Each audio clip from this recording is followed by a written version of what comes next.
Hello and welcome to the Geeks Review. I'm Royce. I'm Jacob. We've got a full episode today. We'll be talking about the Oscars, nostalgia from our childhoods, as well as our favourite Will Smith movies.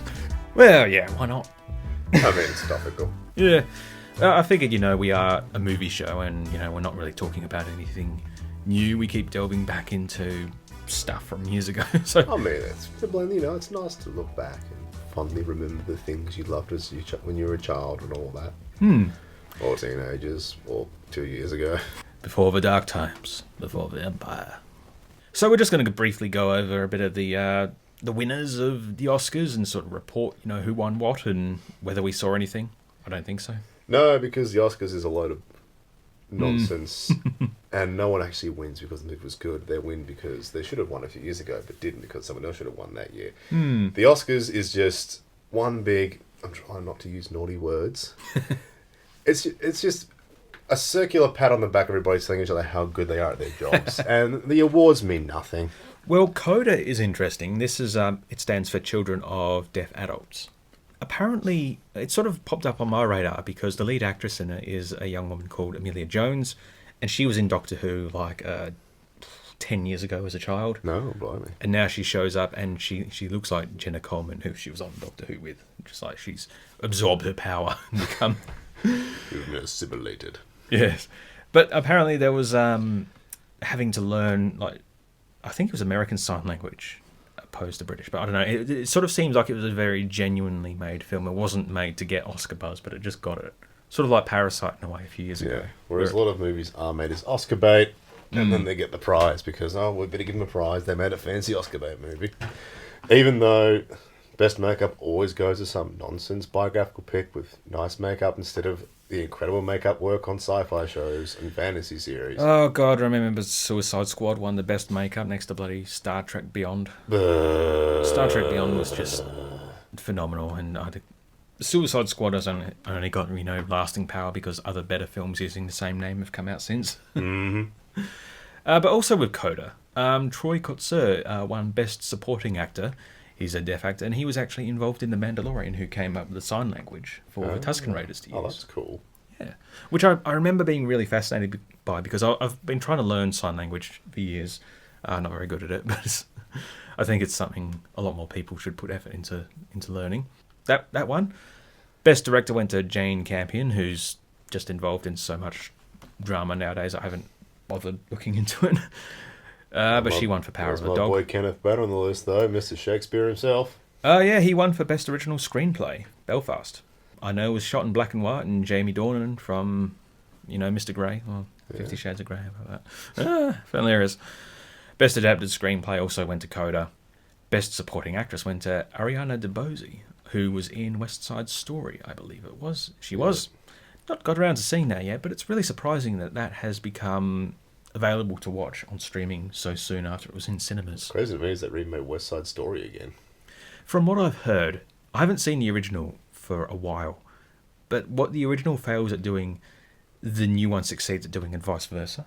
Okay. So it kind of seems like you get the best of both worlds. You get two very different interpretations, and it's just nice that, I guess, Steven Spielberg is doing something like that still, after sort of Ready Player One was just so... I'm always happy to see more... Sorry. I'm always happy to see more musicals coming out and showing center stage. I love musicals. Will Smith won for King Richard. Jessica Chastain won for The Eyes of Tammy Faye, which is someone I'm not too familiar with, but it's we shall click on her very briefly. She was an evangelist. Oh, God, evangelists. My mum knows of her, and, obviously we watch the TV show The Righteous Gemstones, which is Danny McBride. And... I'm pretty sure I recognise the name Jim Baker. Her husband. I'm pretty sure Andrew Garfield plays him. Oh, good Lord, looking at him, and it's like, oh... Oh, he's a cult leader. Yeah, that's some yucky stuff right there. Oh, God. Sexual misconduct, fraud, COVID-19 controversies. Oh, look. Who would have thought that big old evangelist would be doing stupid, dodgy shit on the side? Never thought I'd see the day. Spider-Man played him in the Tammy Faye film. Oh, Andy Garth. Andy Garth, that's the one. What else we got? Animated feature film Encanto. I haven't watched any of these because I've not really watched anything new this past year. I've just had other things on my plate. if you're looking at here and there's like 3 Pixar movies of like the 5 that were nominated, it just feels like Disney or Pixar are just given. I remember a few years ago when Frozen won, and a lot of people who voted it just said, my daughter watched it, I heard about it, I voted for it. Yep, that's usually how it goes, because, sorry, the Academy still doesn't take animation seriously, which is nonsense, because there's a lot of great animation out there. It's not just for kids, you can have very mature animation. Best original score went to Hans Zimmer for Dune. Oh, Hans Zimmer, my boy. Yes. Look, every time he gets he earns it, because that man makes incredible scores. Haven't seen Dune myself, couldn't say if it's good, but it's Hans Zimmer. I'm going to have faith in the man. Dune is interesting. I mean, we've talked about it on the show before, Matt and I, but it sort of feels like, because it was so influential, I watched it going, I recognise that sort of imagery from Star Wars. I recognise that from this and that. But it's so influential, and that it's finally taken this long for it to get a proper adaptation. I mean, now you can do it. Yeah. But it's, again, I sort of feel like, much like with West Side Story, the original score by Toto in the original Dune, David Lynch's Dune, is just so... And Hans Zimmer, I think, is more about moods, and it gives you a mood, this feeling, and it really adds to the mood and enjoyment of that film. Hans Zimmer is fantastic at making you feel things with his music. He just knows exactly what to put in his songs to get that emotion he needs out of you, and it's just like... Also, I think one of his best tracks is the Joker's theme from The Dark Knight. It's just that sustained note that just gets more and more tense. Yeah, and just ramps up. Really clever. Just the one note. Man, I love Hans Zimmer. Yeah. Don't look him up. I don't want to know if he has any controversies. All I know is his music. Don't ruin him for me. No, he's doing well from what I saw. He's he was in Germany, I believe. His daughter woke him up at 2 a.m. to give him his Oscar, which was nice. He's very pleased about that. Dune also won for best sound and production design, which is definitely that, as well as cinematography, which was also that. Cruella won for best costume design. That's piss off. Yeah. God, that movie was stupid. Yeah, Cruella. It's not that she couldn't have her own movie. It's just, it's always weird when they focus on a villain and try to give him a story, and then to make her whole backstory is that her mother was killed by Dalmatians was the stupidest goddamn thing I've seen in years. Like, why did they think that was a good idea? I think I commented there was so much camera movement within this, it was disorienting, and it's actually the same director as the recent Pam and Tommy series, which non-stop camera movement. Yeah. It just seems to be his thing. It's what he did in I, Tonya as well. Again, the costume design was just snobby upmarket fashion shit stuff. Which, maybe it's just because it's not my thing. Maybe it's because it's the Academy and they're all snobby, pretentious. Well, let's see what else. What else was nominated for character design? Cyrano. Never heard of it. Oh yes, this was the one with Peter Dinklage, which I was interested in. I heard it wasn't as it wasn't fantastic, but June feels very derivative of the original one, I guess, because the designs are so strong that you sort of come up with slightly different interpretations. I haven't of watched it, obviously, but from what I can see, they all wear similar, very dreary grey outfits, which makes sense in the canon, so yeah, go nuts, but not exactly visually striking. Nightmare Alley, which is Guillermo del Toro's new film. Ooh, very noirish. Been waiting to see as well. And West Side Story again. There's nothing terribly fantastical. You know, no, nothing really impressive, but no really impressive over-the-top outfits to choose from, which is a shame. A lot of people have criticised that costume design is going down the toilet, like comparing Cruella's designs to 102 Dalmatians that came out, which had very similar designs for Cruella de Vil. They seem to be trying to play it safe for a lot with movies these days. Like they're falling back into the habit of trying to make everything look very serious, very mature. Instead of embracing the camp that is inherent in a lot of these nonsense movies, which is part of the charm. Is it Amazon doing the Lord of the Rings? Because I saw there was criticism at some of the costume designs. I had some issues with some of the costume designs. Compare it to, obviously, the Peter Jackson films. Which the casting I thought was good. But the costumes I was iffy about. I didn't like the costume design. They're a bit basic, I feel. That one's nice, though. But it's, again, I guess, sort of comparing it to... It looks very human, though, rather than elven is my issue. Is she an elf, is she? Yeah, that's Galadriel, dude. Oh, right. Oh. Also, it's weird they look so young, where at this point in the story, from what I can tell, this is when they'd already be adults. Well, she's an adult. She's just... It's its own very thing. Young adult. It's going to be interesting with that. I had a friend who said... Also, Elrond's eyebrows anger me. He should have more Hugo Weaving eyebrows.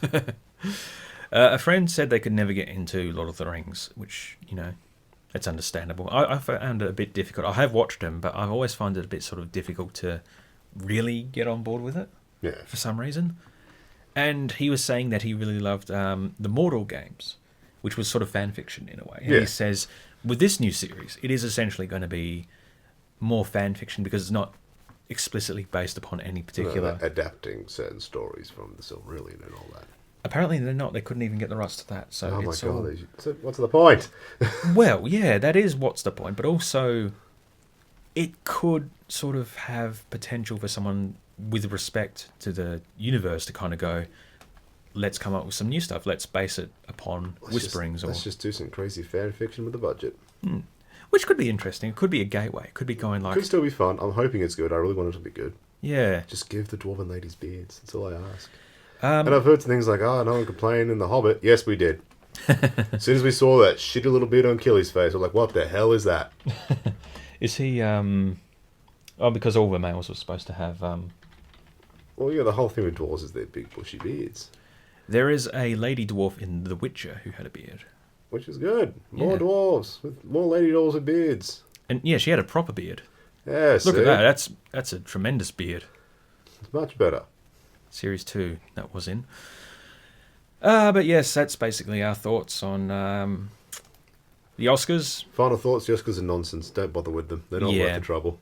Basically, yeah. I mean, it's too overhyped. It's all a congratulatory circle. Pretty much. Wonder if I have to bleep the word jerk or not. Anyway. Oscars.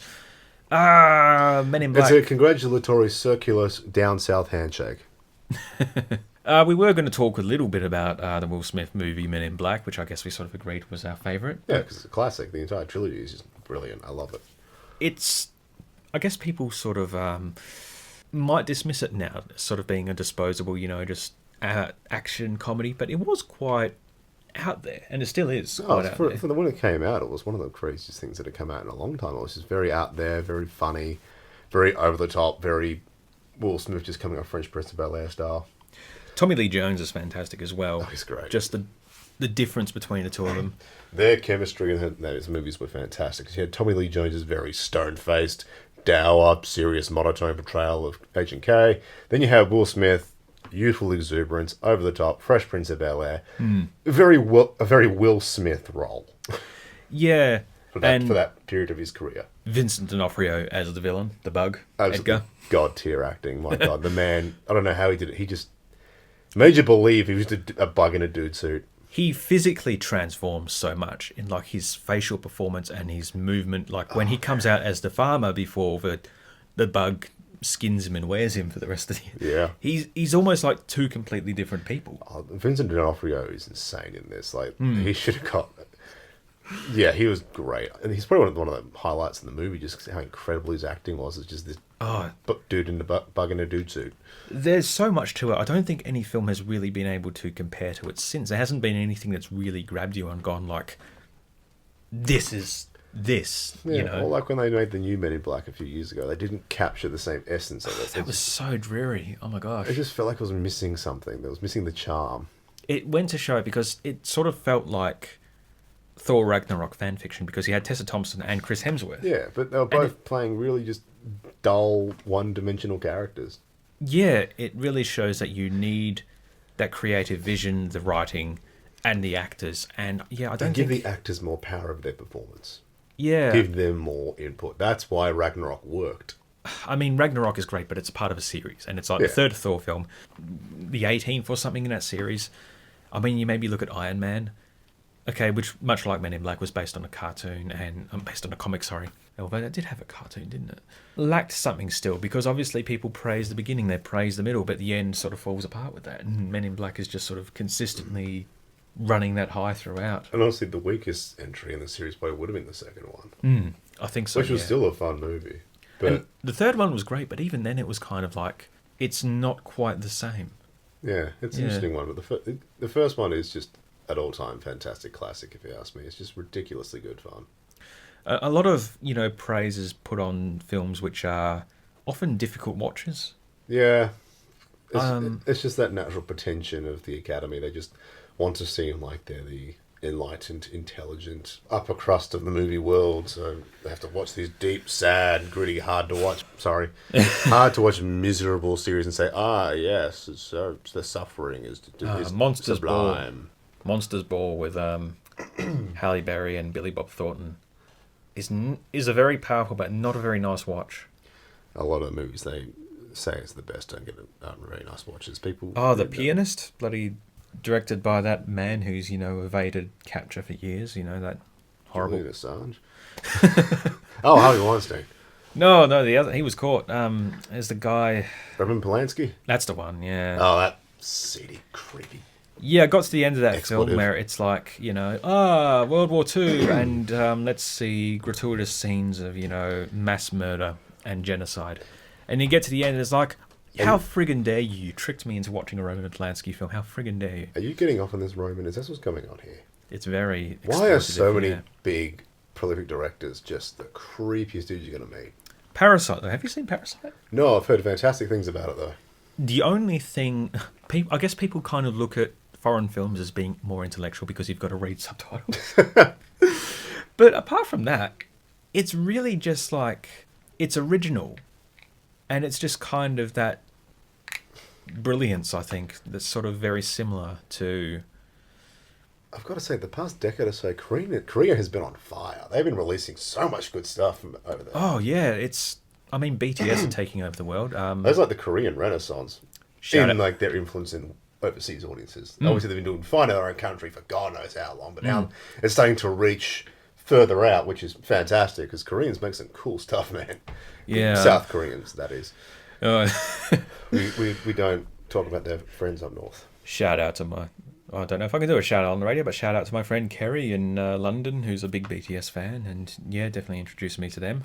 So the K-pop industry terrifies me, but it's the same as the J-pop industry, and even the pop industry here is just, it's sleazy. Oh, it is a bit. Yeah. That's music, I guess, for you, unfortunately. But yeah, Parasite is just wonderful, and it's sort of so funny, sad, creepy, and terrifying. Which is a good combination. It's a mix. But yeah, you've kind of got no really mainstream film that's kind of achieved the same success since that hasn't been tied to a larger franchise. And sure, Men in Black has its sequels, but you can kind of go, whatever, you know. It was a tightly wrapped little trilogy. Sorry. I should have kept it that way, but then they're like, let's make a spiritual successor to a sequel series. That was just not very good. No. Just do away with going forwards and just going back to what they had. Yeah. Instead of doing something original, That's the big issue with a lot of modern... The high-profile movies these days are all like the remakes or sequels, which has been a trait of Hollywood's since like the early 20th century. Like the Maltese Falcon got remade like 6 times. Yeah, that's strange, isn't it? And like how many different versions of Tarzan did we get back in the day? Obviously, well before our time.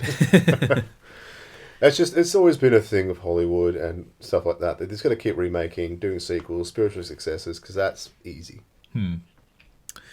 But talking about nostalgia. Yeah. Let's take a quick look back at our childhoods and think back 20 years or so to TV shows we might have watched that Little we want to highlight. Jacob. God, what was I watching when I was 9? I could tell when I was younger. Well, oh God, what year was that? I'll start with one which was kind of around the same time. It sort of went for a few years. And that was a TV show that aired on the ABC here in Australia called George Shrinks. I remember George Shrinks. That was I haven't thought about the show in years. I loved that when I was a kid. I wanted to be him, so I wanted to be able to shrink and get that cool little car thing he had. Well, yeah, I don't think it ever explained why he'd shrunk or why he was small. It was kind of a Stuart Little situation, but he wasn't a mouse, Yeah. But he kind of Stuart had... Little wasn't a mouse in the book, so yeah. That was very weird. Weird books. Don't read them. Yeah, They're unsettling.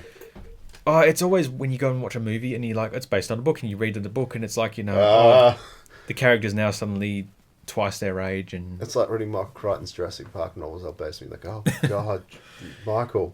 The weird thing with that is that characters who die in the book don't die in the movie, and vice versa. Yeah. Although Samuel L. Jackson's character dies in both, which just feels cruel. Poor Sam. Although, But yeah, George Shrinks, his dad was an engineer, and would design these little vehicles for him to pilot. And it just felt like having adventures around the house and kind of got the imagination going. When you're a kid, it's just fun. You're like, oh man, I wish I had that cool car that could turn into a helicopter and stuff. And this is so much fun. And wow, things look so cool when you're that small. It's very childlike wonder is what they're trying to target.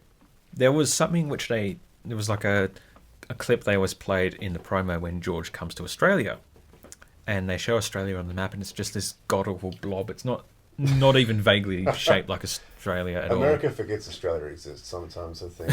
I've actually noticed that it's quite a theme in a lot of things. They tend to forget about Australia. Yeah, or Tasmania. I mean, Monsters Inc. Oh, we don't even exist. There's like the land bridge connecting Tasmania and Australia, you know? Yeah. This is what I've noticed, because I've been consuming a lot of like Japanese and Korean media over the last few years. And I've noticed they didn't forget that Australia exists. Really? Yeah. We never come up, even when they're talking about even the entire world as a focus point of the story, they tend to forget we exist. It's a little upsetting. If they do feature us, they sort of do it in a really bad way. Yeah, they kind of just use it for like a one joke stereotype and that's it. It's like, come on guys, we exist too. And we're a lot nicer than America. Yeah. We have less guns. Yeah. They're still not fantastic. But Australia, not as bad as America. I mean, hey, I've got to work with your selling points. George Shrink, sorry. Yeah, I remember there was an episode that actually terrified me when I was a kid, and it was one with like little robot alien invaders who were the same size as George, so they could like follow him through the air ducts of the house, and it was really just kind of terrifying. Yeah, that's weird, man. I didn't remember that episode. Yeah. Talk about childhood trauma, I guess. Did you ever watch The Saddle Club?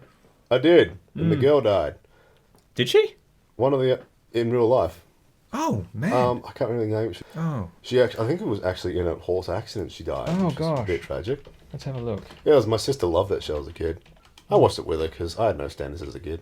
Yeah, I just sort of watched. Oh, she died quite a few. Oh no, it wasn't. Yeah. Oh, that's. Yeah. Want to know something that really mess up your childhood? You ever watch The Land Before Time? Yeah. Oh god. Yeah. This is one of my favourite cartoons when I was a very little kid. I think that's probably too dark to have on the radio. Yeah, let's ignore that one then. That's a bit too dark. So what was your trauma about Saddle Club? Saddle Club. There was like a Halloween episode where kids started to spread this rumour about the Headless Horseman ghost who would haunt the halls of the thing. Yeah, two of the girls were confronted. One of the main girls and the bully were confronted by this ghost of the Headless Horseman, who just silently walked towards them with this bloody stump, and it just terrified me, and I shut it off before the reveal. It was all a big prank. And I did watch it a few years ago, but I can't actually remember the reveal. That's the thing. I sort of watched it and sort of overcame the trauma that it was all fake. But then the episode ends with a like panning away to show like an empty stable, and this ghostly apparition appears. It's like it was real all along, which is a very cliche twist back then. Yeah, they also did an episode with the Yowie, which wasn't just a chocolate, but it's also like kind of the Australian Bigfoot in a way. Yeah. Where they find out, the Yowie was all a myth, it was all made up, but then they show, they walk away as the footage of the camera is still playing, and you see like a furry hand reach down and grab something. Yeah, it's the same trick. They use that trope in everything. We're talking childhood trauma. Yeah. You ever heard of a little show called Bump in the Night? Ooh, is this similar to like Freaky Stories? Or... It was basically about living toys. Oh, okay. Yeah, pull up a picture so I can... I'm pretty sure it was voice. Was it Jim? Oh, this is completely new to me. Oh, dude, I watched this when I was a kid, and this messed me up. Well, you are older than me. Oh, a little bit. What was the voice of the green dude? I'm pretty sure it was Jim Cummings or something. One of the really good ones from back in the day. Oh, it's like it was. It was Jim Cummings, my boy. And Rob Paulson. How about that? It was when I was a kid. It was great. Looking back, it's aged poorly. It was a very kid show. Gilbert Godfrey shows up at some point. Oh my god! But one episode, essentially, the ragdoll girl loses one of her arms. Ooh. And okay, fair enough. These things happen. She's a doll. Just sew it back on. But instead of sewing her doll arm back on, she gets like an action figure doll sewed on. Right. And then throughout the episode, she just starts replacing her body parts with different things. She steals the legs of the giant robot toy. She turns her head into a staple remover. She gets like a a hairdryer arm and a gorilla arm and just a tin can body. And this episode, I was quite young when I watched this. So this episode affected me. I am terrified of body horror to this day. And it is because of this episode. I think you discussed that last time you were It was... I was only a young kid, and as a kid, I was scared of everything. I was a coward. I had a nightmare about the man in the moon chasing me. I got freaked out by the Bernstein Bears as a kid. I was not ready for this. Well, this ruined me. Well, yeah, it was the Headless Horseman haunted me in my nightmares, and I can't deal with decapitation, very understandably. Yeah, it's funny. Things you see as a kid do influence you for the rest of your life. I don't regret watching the series. I loved it as a kid, and I find body horror fascinating now, but it is still one of those horror genres that, one of the only ones that could still truly get under my skin. Well, I think this is somewhat refreshing in a way, because it was quite a few years ago. YouTubers got there and they go, this is my childhood trauma, and it's like, I remember there was a Chris Stuckman, who was like, well, I didn't actually watch many kids' shows when I was a kid. I watched horror movies, so I was scared by them. Yeah, who cares? Come on, man. Let people enjoy being kids. I watched horror stuff as a kid too. Terrible decision. Ended poorly. But somehow the things that have stuck me to this day are from kids' shows. I remember it was an episode of Midsummer Murders and Grandpa Joe from the 2005 Charlie Chocolate Factory film. Yeah, that. He was a murderer who was having an affair with a younger woman. No, Grandpa. Yeah. That ain't cool, man. Anyway, that's childhood trauma. Seeing Grandpa Joe's naked body. Yeah, that traumatized me. Sorry, Grandpa, you're not my type. But it's been the Geeks Review. We talked about all sorts of stuff. It was a bit of a hodgepodge episode, but hey, they're fun every now and then. I'm Royce. I'm Jacob. And we'll see you next time. Bye for now. Tutty bye.